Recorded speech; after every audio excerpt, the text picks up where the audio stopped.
My name's Dazza, My name's Daniel. I'm Omar. and welcome to the Totally Pointless Podcast, the podcast that is filled with pointless topics, and you guessed it, pointless people. On today's episode, we are discussing How the three of us all met. the pros and cons of Irn-Bru. And our favorite woman of the year, Greta Thunberg. What's Thunderbird? Greta Thunberger. Let's get right in about it. Right now, yesterday, we literally had to have a 30-minute Zoom call just to discuss the whole story of how us three idiots all met. Because honestly, I had no idea.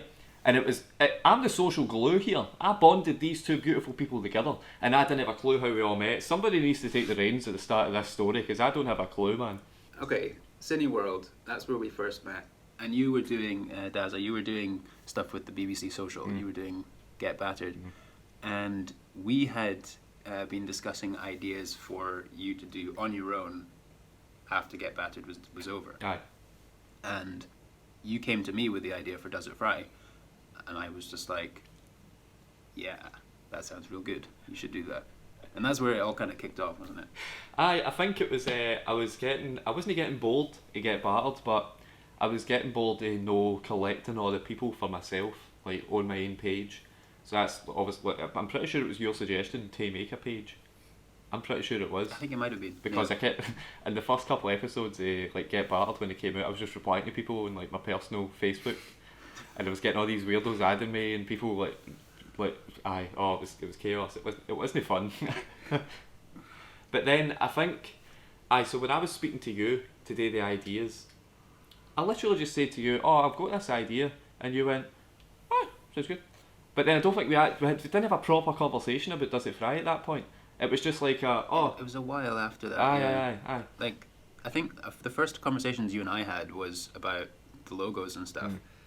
Because I was going to be doing the graphics and the branding for the Dazza page and for Does It Fry.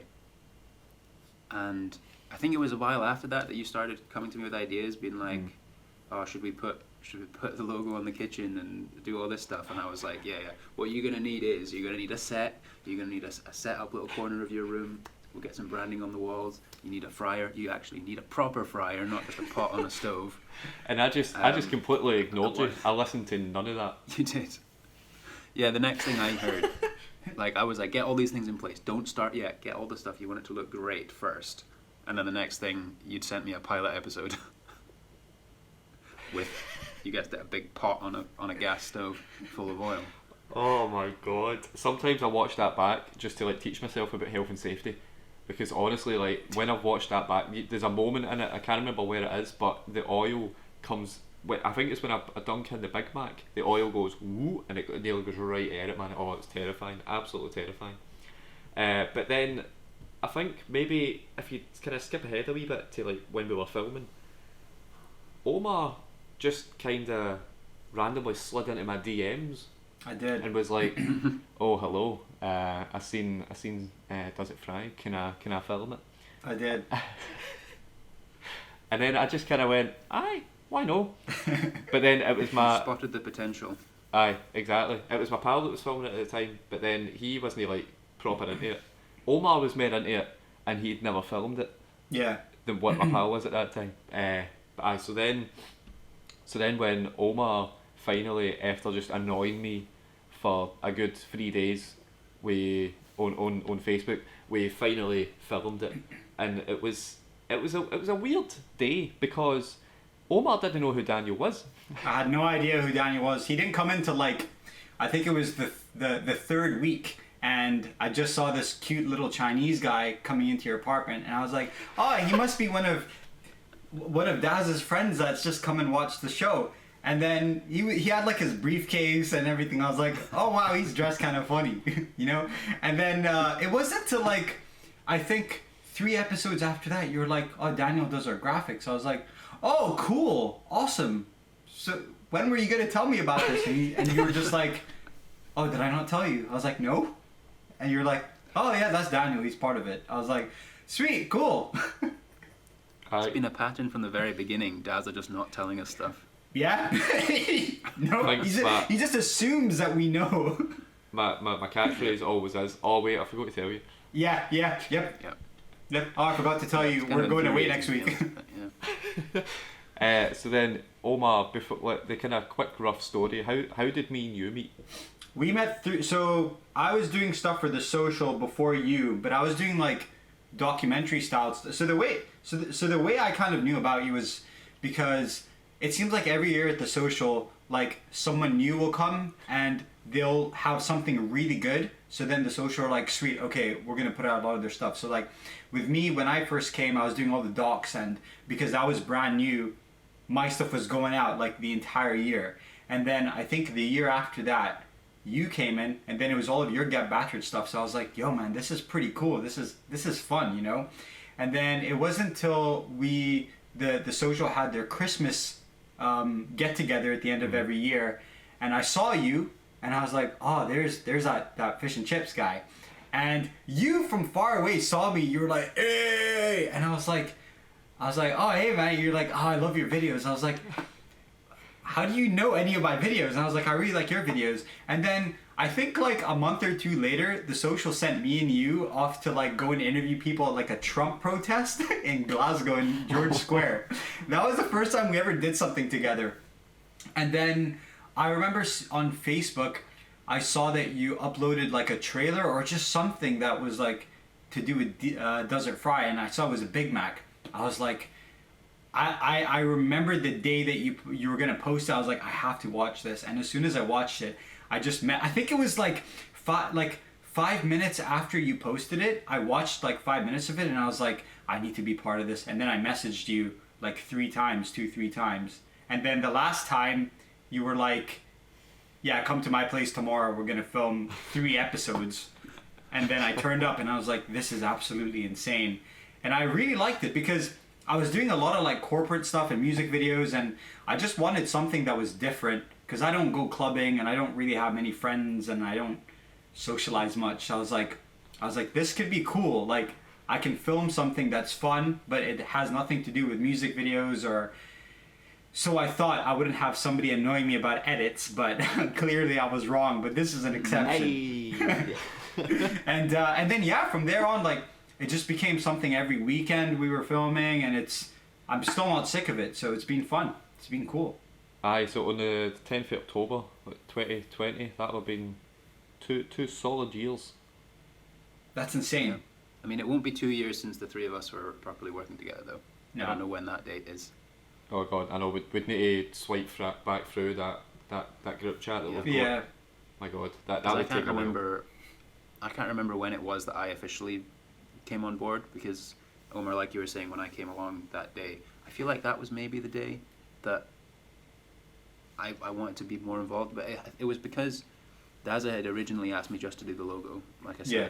But I had then said afterwards, I was like, dude, can you just not pay me for that and just have me be more involved? And if we ever make money, just give me some of that. Yeah, I was the same because kind of like an investment. Yeah, I was the same because when I messaged Dazza, he was like, "Look, I can't pay you because I don't really have a budget," and I was like, "Look, I don't want to get paid. Like, you can pay me when you start making money." It was honestly something I didn't want to be associated with and make money off of it, like straight up, because I tend to have more fun doing unpaid jobs, you know, because when you start getting paid, it starts to get a little bit, there's a lot more pressure.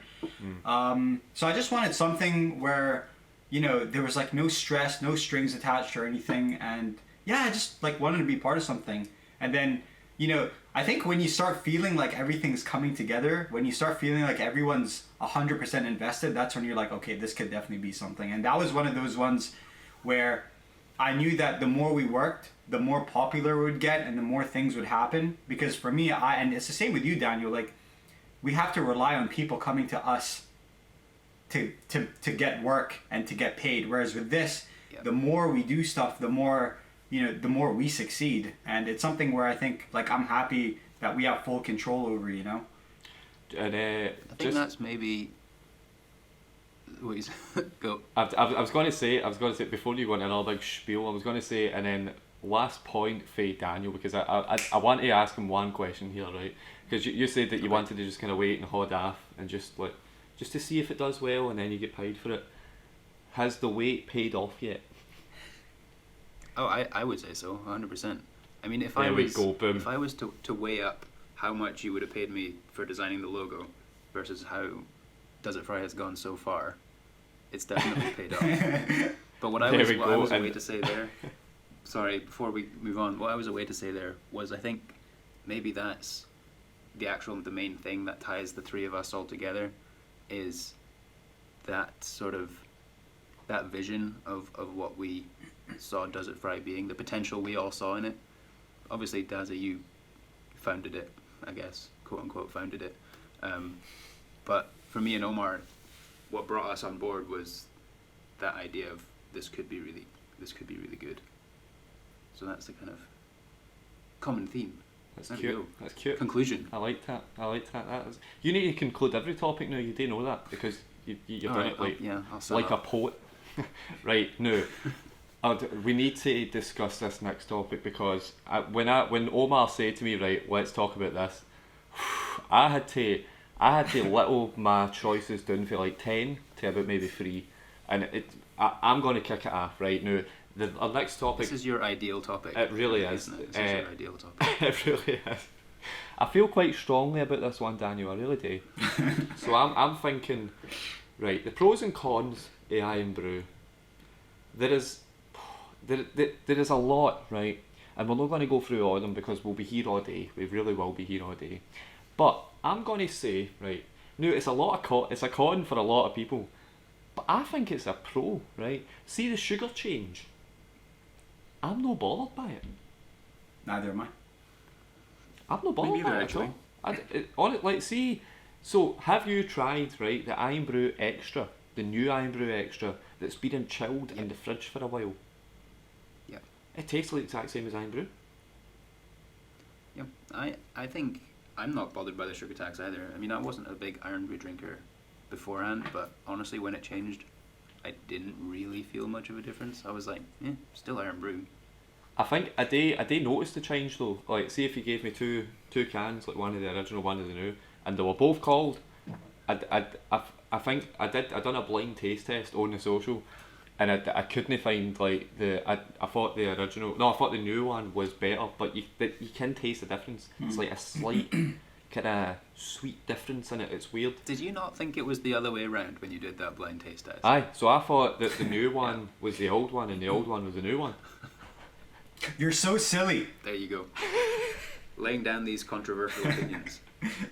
But so I think most people, do you know what it is? We turned into America when they done the sugar change. So in America, right, you've got all your constitutional rights. You've got, you know what, if you want a gun, you can have a gun. If you want to have your couch set on fire on your own roof, you can have that because that's your God-given right for America. But see, when it hit here, and people were like, we are changing the recipe of Irn-Bru.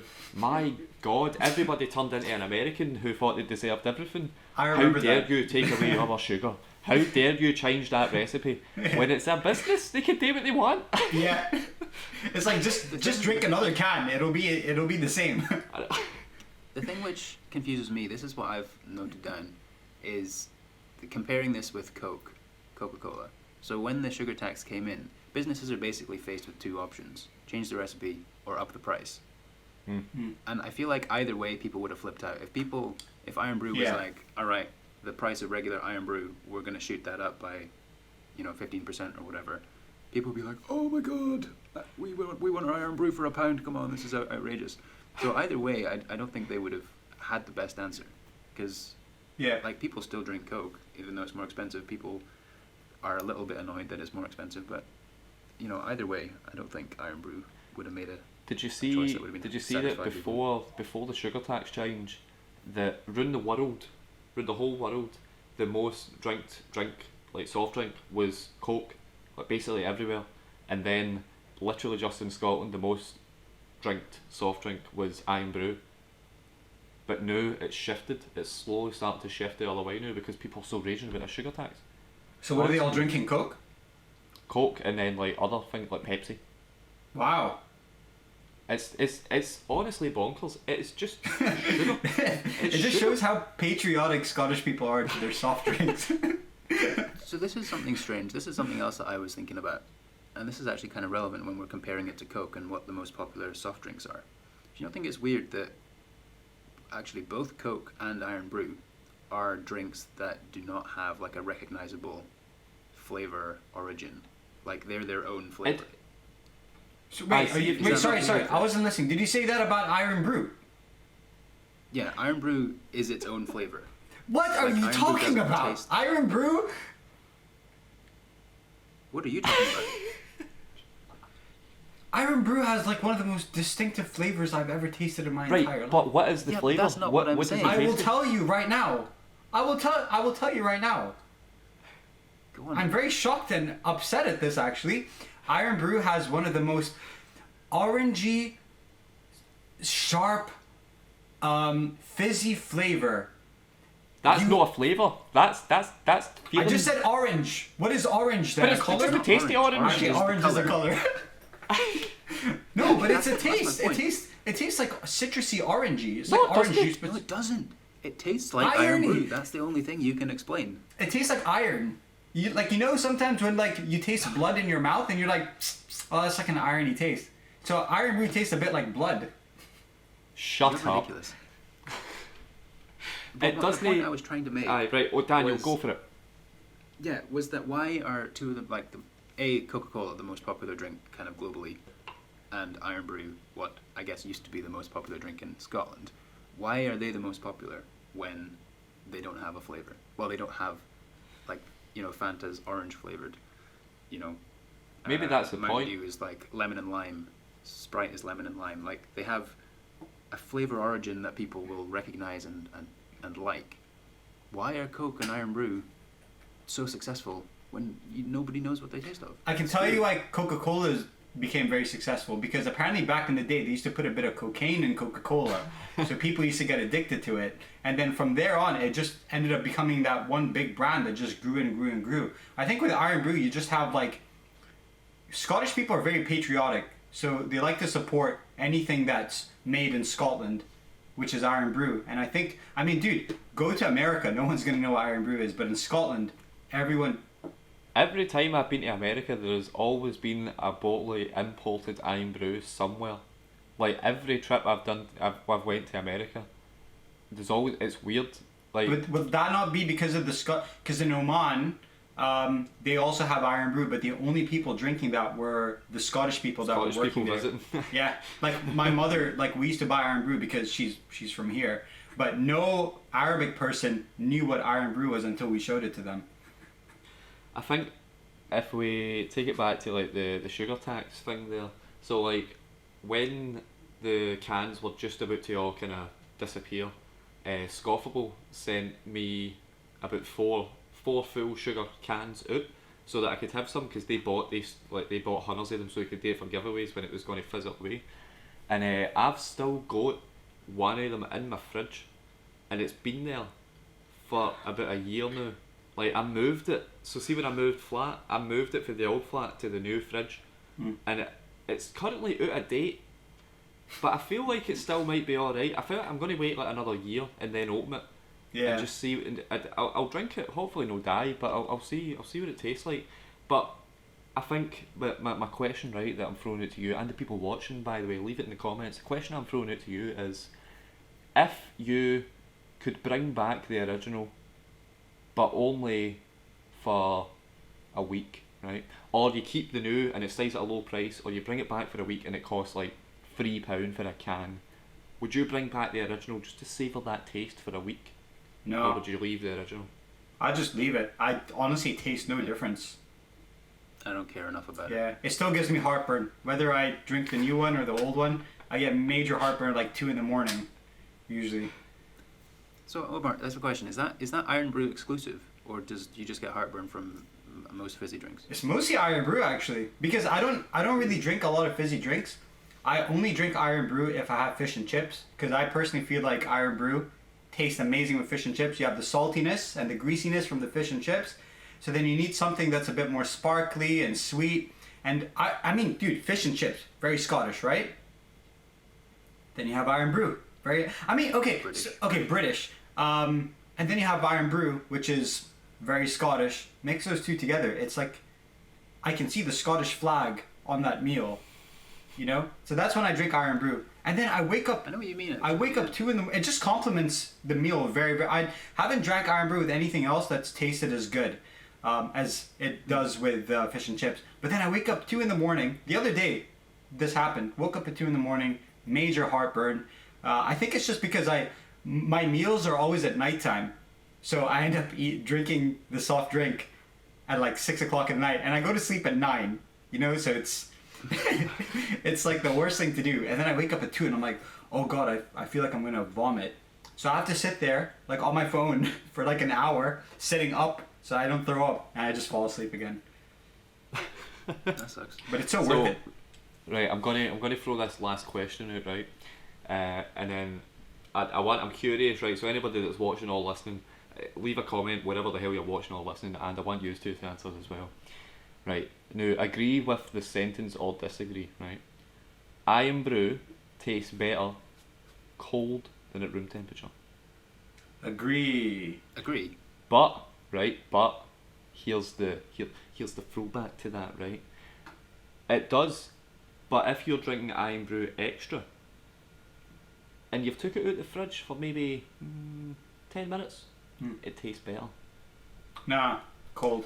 It does. No. Try it honestly. So take it out the fridge, leave it sitting for 10 minutes, and then do it. You know, like how you can make fancy chips and you put it in an ice bath for 15 minutes and then you do all that nonsense. I swear to God, do it with Irn-Bru. Right, but I don't even care about your answers now. We are moving on to our last topic, right? It's this one I had to do some research for, because Omar said, why don't we talk about this lassie? And I'm like, don't really know much about her, but do you know what, we'll try it. So Omar, can you introduce this one, because you say her name really well. Well, that is her. Greta Thunberg or Thunderbirds. She's just, man. Look, right. I'll start this off. Okay. Go for it. Are we not going to correct your pronunciation first? I don't know how to say her name. Daniel, how do you say her name? Right. I think it's Thunberg. Thunberg. Yeah. So it's not like, but it's like a T. Right. Okay. Thunberg. Right. I think. Right. Okay. Greta Thunberg. Right. Here's the thing. I think what she has done is amazing, because it seems like before she came into the to the forefront of everyone's lives, the only people that cared about global warming were the people who cared about global warming, which were the scientists, right? When she came into the forefront, she was this like 11-year-old kid, or maybe even younger, protesting, staying. Was she younger? She was older. Was she? That. Yeah. Are you sure? Yes. Daniel has properly researched this topic. I'm pretty sure she was about 14 or 15 at least. Wait, how old is she now? Is she not like 15? No, anyways, I don't care about her age, right? I think she has made a lot of young people more aware of global warming. I think also the fact that she's so popular, a lot of companies and brands have decided to jump onto that global warming train, not because they care, but because it's good for business. But, when a big company whose demographic are young people will be like, yo, we should probably start thinking about this too. Like, global warming is a huge issue. Okay, so what she's done is amazing. I think it's awesome. It's actually made me more aware of global warming as well, because before her, I didn't care. But because she's come in, I'm like, yo, let me do some research. Okay, she's shouting about this and that and this and that. This is cool. And now every time like I'm walking around and stuff, I'm like, you know what, maybe I should just walk instead of taking the train. Try and do my part, basically, right? Mm-hmm. I think, though, she is so young, and I think she has been taken advantage of like crazy. She is basically a pawn. I think she is being used by all these really powerful people, and I think her parents are also using her for monetization purposes. I know she has made a lot of money doing what she is doing, and she probably doesn't know why she's earning money, but I think her family have just been like, yo, you're doing these talks in front of like 30,000 people. Don't tell me she's not getting paid. She is getting paid. She's probably not seeing any of that money, but someone is, either her manager or her parents or somebody else, or like a foundation or something, man. So I think I'm not really upset at her. I think what she's doing is amazing because she is very, very. She just feels very strongly about global warming, which is an amazing thing, especially for a young person. But I think the people in the background are basically the devil, 100%. I mean, this is just your theory, isn't it? You have many theories. Well, I'm not a conspiracy theorist. I know what's real, what isn't. The fact that you don't listen to me is your problem. Okay. Well, but I think your first point is very, very true. I think it's amazing what she's doing and bringing climate change issues to the forefront. And it's one of these things that everybody was aware of. Like, I think you would just talk to any random on the street and say, what's climate change? And be like, oh yeah, I know what climate change is. But it was never something that anybody did anything about. It was this thing that people are aware of but don't care enough to actually make changes themselves. So I think it's great that that's kind of rising up in people's minds a little bit because of her, especially like you were saying in the younger generations, because that's what's more important, I guess, is how they treat the world going forwards. Right, so yous two, right? Do you know what? I knew yous were going to go down this route. I know that you two know. There's people watching this, right? Yous want your own audience. Yous want your own fans. Yous want to seem cool and down with the kids and global warming, woo! I don't care, right? That's just like the world is flat. Nah, do you know what? Nah, right. It's going to happen regardless, right? And I'll tell you why, right? COVID-19, right? Now, all outside, there's lockdown, there's face lockdowns, all this nonsense, right? You're told, go out, try and wear a mask if you can. It's not the law, but just try it anyway. How many people, right? Now tell me, how many people have you seen kicking about with no mask, hanging out with pals, on big massive crowds, all drinking and all that, right? Preach it! Now tell me how easy it is to do that, right? It's not that hard, right? Now tell me how easy it is to go and recycle something, or like Omar said, take a train, take a walk instead of taking a train. You need to remember here, right? We're talking to idiots. Everybody's an idiot, right? You need to get the whole world to combine and all work together. Whereas we've got like North Korea wants to blow up Sweden and China and whatever and all that. You know, oh mate, you know what I'm talking about. You know what I'm talking about, right? North Korea just don't like MD, right? So we all want to blow each other up. Do you honestly think we're going to ever get to a point where the whole world is just like, do you know what, by the way? We should just stop like blowing everything up. I agree with you. Yeah, I agree 100%. I think one thing that COVID has made me realize is how selfish people are. Yeah, I agree with that. But what does this have to do with Greta? Yeah, actually. Like, what does this have to do with climate change? Well, if you both shut up and let me continue, I'd let you know, right? This wee lassie is never gonna. Do you know what? She isn't even. She's not gonna get all the experiences that a normal 15, 6-year-old would get at that age. She's literally 16. She should be 17. In school. She's 17. Yeah, did you Google it? Aye, did you Google it? Now? She should be in school. You sound exactly like Trump. You do. His tweet said that. Was exactly that. He was basically saying, "Oh, she's just a teenager. She should be doing teenage stuff and not getting up in my grill." I don't think she should be in school. I don't think Right, no. Hold on. Right, you have had your time. It's my time, right? She should be in school. Spoken like Trump. Fake news, right? She should be in school Monday to Friday, right? Monday to Friday, normal school times, right? China. Right, so Monday to Friday school times. And then, Saturday, Sunday, she can do what she wants. She can go out and save the world. Or she can, I don't know, Snapchat, do what the cool kids do. But people, like, you need... Nah, I'm not having it. Is this you to a way to go on about how she needs to be in school, needs to have an education, coming from you? Yeah. No offense. That's what I was going to say. You keep saying school was pointless, college was pointless. Yeah. She wants to go out and do hundreds of global warming stuff. I wanted to film stuff and edit videos. A monkey could do that. Wait, which one? Film and edit videos? Aye. Yeah. Okay. Aye. Well, I agree with that, based on our current company. Shut but- up. So, But her whole protest was originally started with a strike from school, so you can't be saying she should be in school. It's that what yeah, kicked no, it no, off. we're not getting into the topic. We're not getting into the topic of like US school systems and all that, or whatever the hell she's for.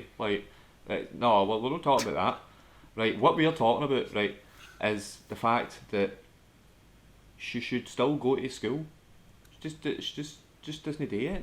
What is she? Right, no, hold on a minute, actually, right, because see when she's doing all mad speeches and all, save the planet, save the whales and all that, what is she doing the rest of the time? Like, what is she actually doing? Counting her money.